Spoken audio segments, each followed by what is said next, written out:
আল্লাহ রাসূল সাল্লাল্লাহু আলাইহি ওয়াসাল্লাম বলেছেন যে আল মুসলিমু মান সালিমাল মুসলিমুনা মিন লিসানি ওয়া ইয়াদি। প্রকৃত মুসলমান সেই যার হাত ও মুখ থেকে অপর মুসলমান নিরাপদ থাকে, মানে আমার জবান এবং আমার হাত থেকে। একজন নারী প্রথমত হলো নারী নিজের কারণেই পর্দা করবে, ইসলামের ভ্যালুজ যেটা।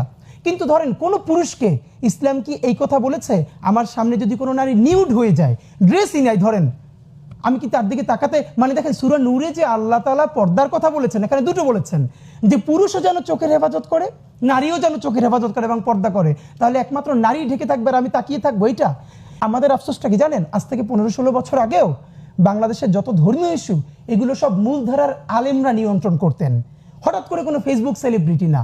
ধরেন বাইতুল মোকাররম মসজিদের খতিব, আপনার নিশ্চয়ই মনে আছে প্রথম আলো একবার 111-এর সময় খুব বাজে একটা কাজ করেছিল যেখানে ইসলাম অবমাননা হয়েছিল, এবং দেখেন কি শান্তিপূর্ণ উপায়ে তাকে নিয়ে বাইতুল মোকাররমের খতিব ওবায়দুল হক সাহেবের কাছে তওবা করানো হলো।